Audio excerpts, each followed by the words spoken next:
Hello दोस्तों, स्वागत है आपका हमारे यूट्यूब चैनल याहू बाबा पे। ये हमारा पाइथन कोर्स से रिलेटेड 56 ट्यूटोरियल है और इस वीडियो कोर्स में आप सीखने वाले हैं फाइल हैंडलिंग। देखिए, मान लीजिए हमारे पास यहाँ पर एक वेरिएबल है और उसके अंदर हमने कुछ स्टूडेंट्स के नेम डाले हुए हैं। अब बाद में कभी मेरे को इसमें नए स्टूडेंट के नेम डालने, तो आपको मालूम है इसके लिए हमारे को अपनी पाइथन की कोडिंग की फाइल ही खोलनी पड़ेगी। इसमें कुछ अपडेट करना है या इसमें से किसी स्टूडेंट का नेम हटाना है तो बार बार कोडिंग की फाइल खोलनी पड़ेगी। तो नॉर्मली लाइफ में हम ऐसा नहीं करते हैं। देखिए, कोडिंग की फाइल खोलने के लिए तो आपको कोडिंग पहले आनी चाहिए पाइथन की। तो नॉर्मल यूजर को ये सब चीजें नहीं आती हैं। तो एक्चुअल लाइफ में हम इस तरह से डाटा स्टोर नहीं करते हैं किसी वेरिएबल्स के अंदर। हम इसको किसी अलग फाइल के अंदर स्टोर करते हैं। ये नॉर्मली फाइल कोई भी फाइल हो सकती है। जैसे मान लीजिए टेक्स्ट की फाइल है, जो टेक्स्ट की फाइल हम नोटपैड में बनाते हैं, तो हम नोटपैड की उस फाइल के अंदर स्टूडेंट के सारे नेम डाल सकते हैं। अब इससे बेनिफिट क्या होता है, आपको कोडिंग की फाइल खोलने की जरूरत नहीं होती है। आप सीधा ही उसी के अंदर जाकर चेंजेस कर सकते हैं। तो पाइथन हमारे को यहाँ पर एक फैसिलिटी देता है कि हम इस तरह की नोटपैड की जैसे फाइल मैं आपको बता रहा हूँ, टेक्स्ट की फाइल, इसके अंदर जाकर हम कोडिंग कर सकते हैं। मतलब कि कोडिंग की हेल्प से हम इसके अंदर डाटा को रीड कर सकते हैं, राइट कर सकते हैं, अपडेट कर सकते हैं और डिलीट कर सकते हैं। तो यहाँ पर ऐसा नहीं है कि पाइथन जो है वो हर तरह की फाइल के अंदर जाके चेंज कर दे। यहाँ पर बेसिकली दो तरीके के फॉर्मेट होते हैं। एक तो होती है हमारे पास टेक्स्ट की फाइल्स और दूसरी होती है हमारे पास यहाँ पर बाइनरी फाइल्स। ये दो ही तरीके की फाइल्स होती हैं जो हमारे सिस्टम में मिलती हैं। देखिए, यहाँ पर जो ये दोनों फाइल्स हैं, इन दोनों में बेसिकली डिफरेंस क्या होता है। जो टेक्स्ट फाइल होती हैं ये ह्यूमन रीडेबल फाइल होती हैं। इसके अंदर आप जाकर कुछ भी टेक्स्ट लिख सकते हैं, रीड कर सकते हैं, राइट कर सकते हैं। ये जो बाइनरी फाइल्स होती हैं basically not human readable files होती हैं। मतलब कि इन फाइल्स को यूजर देख तो सकता है, व्यू कर सकता है इनका, मगर यहाँ पर जाकर इनको चेंज नहीं कर सकता। जैसे हम नॉर्मल टेक्स्ट लिखते हैं तो इसके मैं आपको कुछ एग्जांपल दिखाता हूँ। सबसे पहले मैं आपको दिखाता हूँ टेक्स्ट फाइल के एग्जांपल्स। जैसे txt फाइल होगी, जो एक्सटेंशंस मैं आपको दिखा रहा हूँ, CSV फाइल होगी, जेसन की फाइल होगी, HTML, CSS, पाइथन की खुद की फाइल होगी या XML की फाइल होगी। तो इन सभी तरह की फाइलों में हम जाकर चेंजेस कर सकते हैं पाइथन की हेल्प से। जहां पे बात करें बाइनरी फाइल्स की, तो उसके कुछ एग्जांपल हैं। जैसे JPG जो हमारी फोटोग्राफी की फाइल्स होती हैं, इमेज फाइल, PNG फाइल होगी जो हमारी ग्राफिक की फाइल होगी, MP3 फाइल होगी जो सॉन्ग्स की फाइल है, वीडियो की फाइल होगी MP4, PDF की फाइल होगी जो बेसिकली टेक्स्ट की फाइल्स होती हैं, और यहाँ पर आ गया EXE फॉर्मेट जिससे हम कोई भी यहाँ पर सॉफ्टवेयर इंस्टॉल करते हैं। तो इन फाइल को हम देख सकते हैं, इनका यूज कर सकते हैं, मगर इसके पीछे जैसे कोड चल रहा है उसमें जाकर हम बाइनरी कोड चेंज नहीं कर सकते। यहाँ पर एक PDF का एग्जांपल मैं आपको दूं तो इसको भी हम चेंज कर सकते हैं, मगर इसके लिए कुछ स्पेशल सॉफ्टवेयर आते हैं। तो इनको हम देख तो सकते हैं, इनको बस जाके चेंज करना इतना ईजी नहीं होता। मगर अगर आप पाइथन की बात करें तो हम इन दोनों फॉर्मेट्स में जाकर रीड भी कर सकते हैं, राइट भी कर सकते हैं और अपेंड वगैरह जो भी करना चाहें, अपडेट, वो सब कुछ कर सकते हैं। तो इस वीडियो के अंदर हम बेसिकली सीखने वाले हैं कि हम कैसे फाइल को रीड कर सकते हैं, और इससे अगली वीडियोस में हम देखेंगे कैसे हम फाइल को राइट या अपेंड या डिलीट कर सकते हैं। तो जब भी हमने फाइल को रीड करना है तो बेसिकली इसके 3 स्टेप होते हैं। सबसे पहला स्टेप होता है ओपन करना, मतलब कि जो भी आपकी फाइल है उसको ओपन करना। तो उसके लिए हमारे पास यहाँ पे एक स्पेशल मेथड आता है ओपन। तो देखिए, जैसे मैंने यहाँ पर एक वेरिएबल लिया f और इसके अंदर यहाँ पर ओपन मेथड को यूज कर लिया।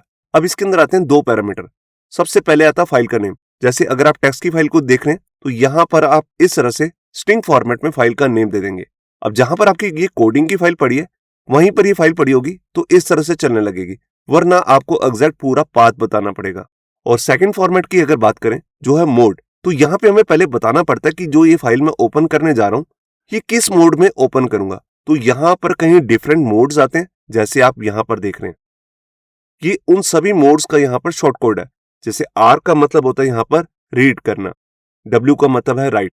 अब जो रीड है वो सिर्फ फाइल को रीड ही कर सकता है, नई फाइल यहाँ पर क्रिएट नहीं कर सकता। मगर जो राइट है, अगर हम जो भी यहाँ पर फाइल बताएंगे उसके अंदर जाके हम कुछ लिख सकते हैं इस कमांड की हेल्प से, अगर हमने W यूज किया। अगर यहाँ पर ये फाइल बनी नहीं होगी तो ये फाइल को क्रिएट भी कर देगा। अपेंड क्या करता है, वो किसी भी एग्जिस्टिंग फाइल के अंदर जाकर चेंज कर सकता है। जो भी हम उसमें डालेंगे वो लास्ट में जाके ऐड हो जाता है। जबकि बात करें क्रिएट की, तो क्रिएट सिर्फ फाइल को क्रिएट कर सकता है, ना ही उसे रीड कर सकता है, ना ही राइट। अब है R+, ये रीड और राइट दोनों कर सकता है, मगर ये यहाँ पर नई फाइल क्रिएट नहीं कर सकता।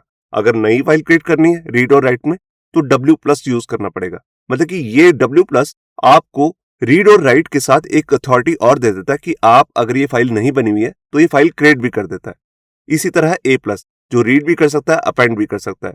इसके बाद आते हैं कुछ RB, WP और AB। B का मतलब है बाइनरी फाइल्स। अगर आप बाइनरी फाइल को रीड करना चाहते हैं तो रीड, तो RB हम यूज करेंगे। अगर आप उसमें राइट करना चाहते हैं तो यहाँ पर हम WB लिखेंगे। अगर आप बाइनरी फाइल के अंदर कुछ अपेंड करना चाहते हैं, मतलब कि पहले से लिखा हो जो है वो तो एज इट इज रहे, साथ में आप कुछ ऐड करना चाहते हैं, तो AB का यूज करते हैं। अब जैसे कि हम रीड करना चाहते हैं तो हम यहाँ पे पास करेंगे मोड में आर। अब ये करने के बाद आता है हमारा सेकंड स्टेप, हम फाइल को रीड कर सकते हैं। अब रीड करने के लिए हम इसी वेरिएबल का यूज करेंगे एफ का। तो इसके लिए हमारे पास स्पेशल मेथड आता है रीड। तो आप लिखेंगे एफ डॉट रीड। एफ में हमारी वो वाली फाइल होगी जिसको हमने ओपन किया है रीड मोड में, और उसके बाद ही हम ये रीड को कर सकते हैं। अगर आपने यहाँ पर डब्ल्यू यूज किया होगा तब आप उसको रीड नहीं कर सकते। तो सबसे पहले आपको मोड में देना है आर, आर मतलब रीड।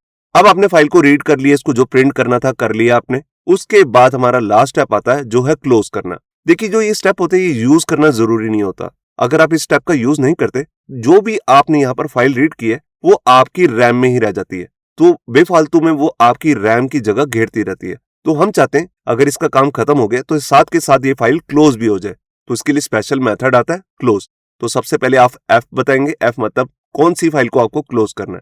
हो सकता है आपने पेज में बहुत सारी फाइल ओपन करी हो, तो हर फाइल हमने एक वेरिएबल के अंदर स्टोर करी होगी, तो उसी वेरिएबल को हमें यहाँ पर क्लोज करना पड़ेगा। तो ये शुरू करते हैं प्रैक्टिकल और देखते हैं फाइल हैंडलिंग में हम रीडिंग कैसे कर सकते हैं। तो यहाँ पर देखिए मैंने अपना एडिटर ओपन कर लिया VS कोड, और यहाँ आकर सबसे पहले एक पाइथन की फाइल बनाई है फाइल -read.py। अब मैं क्या करता हूँ, सबसे पहले यहाँ पर एक फाइल बनाता हूँ टेक्स्ट फाइल। तो देखिए मैं यहाँ पर आया और यहाँ पर एक न्यू फाइल क्रिएट कर रहा हूँ। इसका नाम मैं कुछ भी रख लेता हूँ, जैसे रख देता हूँ students.txt। देखिए मैं टेक्स्ट फाइल बना रहा हूँ। आगे आने वाली वीडियोस में हम देखेंगे हम जेसन की फाइल या फिर CSV की फाइल कैसे बनाते हैं, या फिर उसके अंदर ऐड, अपडेट, डिलीट वगैरह कैसे करते हैं। तो ये मेरा काम हो चुका है। अब मैंने ये दोनों फाइल्स एक ही फोल्डर में रखी हैं। तो अब मेरे को यहाँ पर क्या करना है, अगर मैं इस फाइल को रीड करना चाहता हूँ तो मैं क्या करूंगा, उससे पहले मैं यहाँ पर क्या करता हूँ, सबसे पहले इस फाइल के अंदर कुछ स्टूडेंट के नेम डाल देता हूँ, और ये ऊपर से स्पेस हटा देता हूँ। ये देखिए अब इस फाइल में क्या है, 3 स्टूडेंट के नेम है। अब यहाँ पर अब मैंने सिर्फ 3 ही डाले हैं एग्जाम्पल के लिए। आप यहाँ पे चाहे हजारों स्टूडेंट के नेम डाल सकते हैं, क्योंकि इसमें कोडिंग का कोई भी लेना देना नहीं है। आप अपने हाथ से भी डाल सकते हैं, मगर यहाँ पर मैं आपको दिखाने वाला हूँ अगर आप इस तरह से रिकॉर्ड डाल देते हैं टेक्स्ट की फाइल में तो उसको रीड कैसे करना है। तो देखिए मेरी फाइल रेडी हो चुकी है, इसको मैं क्लोज भी करना चाहूँ कर सकता हूँ।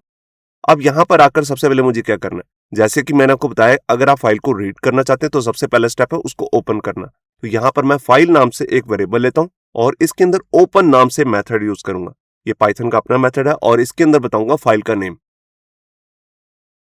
तो देखिए हमारी फाइल का नेम है students.txt। अगर देखिए किसी और फोल्डर में तो आपको यहाँ पर प्रॉपर पाथ बताना पड़ेगा, जैसे कौन सी ड्राइव में है, पी ड्राइव में है, इस तरह से। और इसके बाद अंदर कौन सा फोल्डर है, जैसे मान लीजिए टेस्ट नाम का फोल्डर है तो उसके अंदर ये फाइल पड़ी है, इस तरह से बताना पड़ेगा। मगर अभी हमारी फाइल जो है उसी सेम फोल्डर में जहां पर हमारी ये पाइथन की फाइल है, तो इसमें पहले कोई पाथ बताने की जरूरत नहीं है। ये सब कुछ हम आगे आने वाली वीडियोस में डिटेल में करेंगे कि पाथ को आप डिटेलिंग में कैसे दे सकते हैं और इसका बढ़िया तरीका क्या है। अब ये तो मैंने बता दिया, अब मुझे बताना है कि जब मैं ये फाइल ओपन कर रहा हूँ तो किस मोड में मुझे इसे ओपन करना है।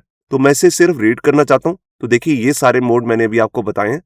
तो इसमें हमारे पास जो मोड आता है उसका नाम है आर, आर मतलब रीड करना फाइल को। अब जब आप रीड मोड में करते हैं इसे ओपन, तो इसके अंदर कुछ लिख नहीं सकते, ना इसे डिलीट कर सकते हैं। तो अब मैं यहाँ पे क्या करता हूँ, मेरे पास जो भी डाटा होगा वो फाइल नाम के वेरिएबल में आ चुका है, इसको मैं प्रिंट करके दिखाता हूँ।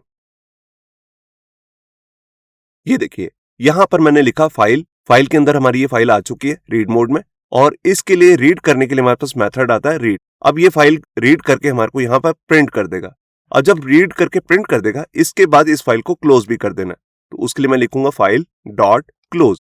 अब देखिए जो क्लोज है इसको यूज करना जरूरी नहीं है, अगर आप नहीं करेंगे तो आपकी जो फाइल है मेमोरी में रह जाती है, रोम मेमोरी में। तो आप चाहते हैं कि साथ के साथ खाली भी हो जाए रोम मेमोरी, इसका काम खत्म हो चुका है, तो इसे क्लोज भी कर दीजिए। अब मैं इसको रीड करके दिखाता हूँ, मतलब कि कोड को एग्जीक्यूट करता हूँ, और ये देखिए यहाँ पर इसने दिखा दिया कि आपकी जो टेक्स्ट फाइल थी उसके अंदर ये 3 नेम लिखे होते। अगर मैंने इसमें हजारों नेम लिखे होते तो सारे हजारों नेम यहाँ पर आ सकते थे। तो यहाँ पे आपको समझ आएगा कि हम बेसिकली कैसे यहाँ पर डाटा को रीड करते हैं किसी भी फाइल से। अब ये फाइल बेसिक टेक्स्ट की फाइल है, यहाँ पर जेसन की फाइल भी हो सकती है, CSV की फाइल भी हो सकती है, XML की फाइल या कोई और फाइल भी हो सकती है। अब रीड करने का, जैसे मैंने इसको यहीं पर प्रिंट कर दिया, इसका एक तरीका और आता है। उसमें हम क्या करेंगे, मैं क्या करता हूँ इस कोड को कमेंट कर देता हूँ, मैं एक वेरिएबल बनाता हूँ, जैसे मैंने बना लिया कंटेंट, और इसके अंदर लिख दिया फाइल डॉट रीड। अब ये यहाँ पर प्रिंट नहीं होगी, जो भी इसमें से डाटा आएगा वो रिटर्न हो जाएगा इस वाले वेरिएबल को, मतलब कि इसको असाइन हो चुका है। अब इस वेरिएबल को मैं आगे जाकर प्रिंट कर सकता हूं। ये देखिए मैं इसे यहां पर प्रिंट कर रहा हूं। तो ये भी एक तरीका है, अगर आप सीधा प्रिंट नहीं करना चाहते तो आप ये भी यूज कर सकते हैं। तो यहाँ पर मैं इसको दिखाता हूँ, ये देखिए। तो मैंने यहाँ पर इस कंटेंट को प्रिंट कर दिया। हो सकता है आप इसे किसी दूसरी फाइल के अंदर सेव करना चाहते हो, ऐसा भी कर सकते हैं। मतलब कि एक फाइल से डाटा रीड करके किसी दूसरी फाइल में डालना, ये सब हम काम आगे आने वाली वीडियोस में डिटेल में करेंगे। अब देखिए, जब भी हम डाटा रीड करते हैं तो उसके अंदर जितना भी डाटा होता है वो सारा दिखा देता है। मगर अगर आप यहाँ पर स्पेसिफिक कैरेक्टर्स का डाटा ही देखना चाहते हैं तो वो भी बता सकते हैं। कैसे? उसके लिए हम यहाँ पर लिख सकते हैं कि मुझे कितना डाटा रीड करना है। जैसे मैं चाहता हूं कि सिर्फ मुझे 5 कैरेक्टर से ही दिखाओ, तो सिर्फ 5 कैरेक्टर ही दिखाएगा इस वाली फाइल में से। तो मैं स्क्रीन को क्लियर करता हूं और यहाँ पर इसको एग्जीक्यूट करता हूं और ये देखिए 5 कैरेक्टर में सिर्फ ये राहुल वर्ड जो है यही आया। अगर मैं यहाँ पर लिख दूंगा 8, तो यहाँ पर 8 कैरेक्टर्स उठा के ले आएगा। ये देखिए, ये भी आ गया और नीचे से 2 वर्ड्स भी आ गए और बीच में एक स्पेस होगी, वो भी इसी कैरेक्टर में कहीं काउंट होगी। तो आपको समझ में आ रहा होगा कैसे 8 कैरेक्टर ये काउंट करता है। तो इस तरह से अगर आप यहाँ पर कोई न्यूमेरिक डिजिट दे देते हैं तो इसका मतलब है कि इतने कैरेक्टर ही आप रीड करना चाहते हैं। और अगर आप एक एक लाइन रीड करना चाहते हैं, जैसे मैं आपको दिखाता हूं, हमारी जो ये फाइल है student.txt, इसके अंदर 3 लाइन्स है। पहले में राहुल है, दूसरे में अमित है, तीसरे में नेहा। तो एक एक फाइल, मतलब कि हो सकता है इसमें बहुत कुछ लिखा हो, राहुल के आगे भी कुछ लिखा हो, तो आप चाहते हैं एक एक लाइन रीड करें। तो उसके लिए हम यहाँ क्या कर सकते हैं, इसके लिए हमारे पास एक स्पेशल मेथड आता है रीड लाइन, हम उसका भी यूज कर सकते हैं। मैं आपको दिखाता हूं, इसको मैं कमेंट कर देता हूं और यहां पर मैं उसका यूज करता हूं। देखिए, आपको ये काम जितना भी है ओपन करने के बाद ही करना है और क्लोज से पहले करना है। तो यहां पर मैं आपको दिखा रहा हूं। तो देखिए, मैं सीधा ही लिखता हूं प्रिंट, और प्रिंट क्या करे, जो भी फाइल के अंदर सबसे पहली लाइन है, तो सबसे पहली लाइन के लिए हम लिखेंगे रीड लाइन। ये देखिए, तो ये सिर्फ पहली लाइन को ही रीड करेगा। अगर मैं इसी पूरे कोड की लाइन को 2 बार लिख दूंगा तो ये 2 लाइनें रीड करेगा। मैं आपको दिखाता हूं, मैं इसी को डुप्लीकेट कर देता हूं। ये देखिए, अब मैं स्क्रीन को क्लियर करके आपको एग्जीक्यूट करता हूं। ये देखिए, तो पहले में आया राहुल, दूसरे में आया अमित। अगर मैं 3 लिख दूंगा यहाँ पर सेम लाइन है, तो यहाँ पर तीनों नाम प्रिंट हो गए। अगर यहाँ पर 4 लाइनें होंगी, अगर आप ये 4 बार लिखेंगे तो 4 बार जो भी लाइन्स होंगी वो सारी प्रिंट हो जाएंगी 1 बाय 1। अब यहाँ पर देखिए, जो भी मैंने लाइन प्रिंट की है उसके बाद यहाँ पर एक्स्ट्रा स्पेसेस आ रही हैं।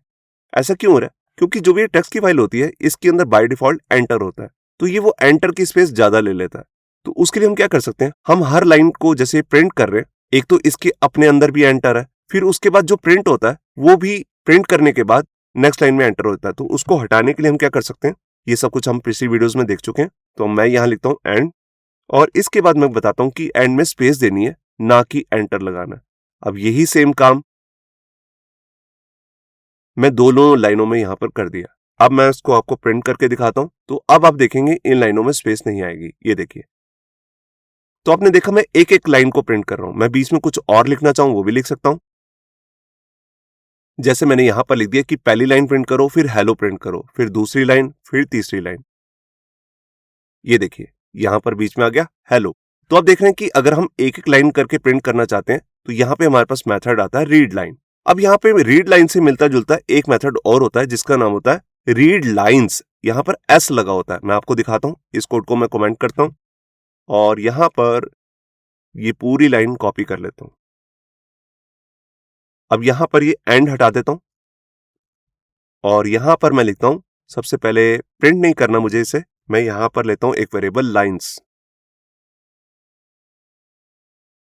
ये देखिए, अब यहां पर क्या हुआ, मैंने एक वेरिएबल लिया लाइंस और इसके अंदर मैंने यहां पर जाकर अपना वेरिएबल यूज किया, फाइल जिसको मैंने ओपन कर रखा है रीड मोड में, और यहां लिखा लाइंस, एस लगाया मैंने यहां पर। अब ये क्या करता है बेसिकली लाइंस, ये एक जो भी ये डाटा था जैसे कि हम यहाँ पे देख रहे थे, इसको लिस्ट में कन्वर्ट कर देता है, आपको लिस्ट बना के दे देगा। जैसे 3 लाइंस हैं तो यहाँ पर लिस्ट के अंदर 3 वैल्यूज डाल देगा। अगर इसके अंदर 1000 वैल्यूज होती तो एक लिस्ट बनाकर उसमें 1000 वैल्यूज डाल देगा। तो अब जो भी डाटा है वो आया इसमें लाइंस में। इसको मैं आपको प्रिंट करके दिखाता हूं। ये देखिए, अब मैं स्क्रीन को क्लियर करता हूं और यहां पर प्रिंट करता हूं। ये देखिए, इसने क्या किया, इस वाली फाइल में गया स्टूडेंट्स में और यहां पर राहुल जो पहली लाइन थी उसका डाटा कॉपी किया और उसके बाद आप देख रहे हैं यहां पर एंटर लगा हुआ है। तो एंटर के लिए इसने अपना कोड लगा दिया /n। बिल्कुल इसी तरह से नेक्स्ट लाइन गया, उसके बाद भी एंटर था तो उसको भी इसने कॉपी कर लिया। लास्ट में था नेहा और उसके बाद कोई एंटर नहीं था तो उसने सिर्फ नेहा लिखा है। तो आप देख रहे हैं कि जो हमने ये डाटा यहां से इसे रीड करवाया, ये पूरे हर लाइन को इसने लिस्ट में कैसे कन्वर्ट किया, रीड लाइन से। अब देखिए, यहां पर अभी तो सिर्फ 3 ही लाइनें, हो सकता है हजारों लाइनें हो। तो इस तरह से लिखने का कोई मतलब नहीं बनता। रीड लाइन, हर लाइन के लिए मैं रीड लाइन लिखूं, तो हम इसके लिए लूप भी यहां पर चला सकते हैं। मतलब कि हम ये टेक्स्ट के डाटा को या फिर जेसन के डाटा को, CSV के डाटा को लूप चलाकर भी प्रिंट कर सकते हैं। कैसे करेंगे मैं आपको दिखाता हूं। इस कोड को मैं कमेंट करता हूं। तो सबसे पहले मैं लिखता हूं फॉर लाइन इन फाइल। अब देखिए मैं ये लूप चला रहा हूं फाइल के लिए, क्योंकि फाइल को ही हमने ओपन कर रखा है, जिसको ओपन किया रीड मोड में। अब इसमें से एक एक लाइन उठ के लाइन नाम के वेरिएबल में आती रहेगी, जिसको मैं नीचे जाकर प्रिंट कर देता हूं। ये देखिए, अब मैं इसको एग्जीक्यूट करता हूं। पहले मैं स्क्रीन को क्लियर कर दूं। ये देखिए, यहां पर पहले राहुल प्रिंट हुआ, फिर उसके बाद अमित, फिर उसके बाद नेहा। तो 3 लाइन थी। अब यहां पर देखिए ऑटोमेटिकली स्पेस भी आ रही है। तो स्पेस को हटाने के लिए आप यहां पर स्ट्रिप का भी यूज कर सकते हैं, जो हम स्ट्रिंग मेथड में स्ट्रिप कर चुके हैं। तो देखिए ये बेसिकली एक स्ट्रिंग है यहां पर, और स्ट्रिंग को अगर आपने स्ट्रिप करेंगे, मतलब कि उससे पहले और बाद में कोई भी एक्स्ट्रा स्पेस आ रही है, उसको हटाने के लिए हम यूज करते हैं स्ट्रिप। ये हम स्ट्रिंग की वीडियोस में ऑलरेडी देख चुके हैं कि स्ट्रिप कैसे काम करता है। अब मैं इसको यहाँ पर दोबारा से एग्जीक्यूट करता हूँ। ये देखिए, जो एक्स्ट्रा स्पेसेस थी वो सारी हट चुकी हैं। तो आपको समझ में आएगा कि कैसे हम डाटा को रीड कर सकते हैं। हम पूरी फाइल को भी एक साथ रीड कर सकते हैं रीड मेथड से।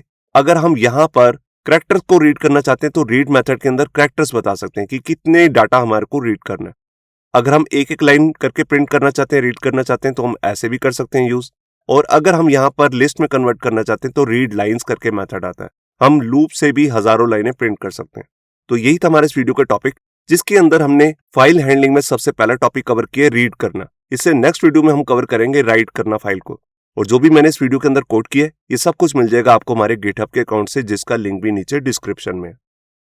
होप सो आपको हमारा ये वीडियो ट्यूटोरियल अच्छा लगा होगा। अगर अच्छा लगा है तो वीडियो को प्लीज लाइक करना मत भूलिए। अगर आप ऐसी रेगुलर अपडेट्स चाहते हैं तो हमारे चैनल याहू बाबा को सब्सक्राइब करना मत भूलिए।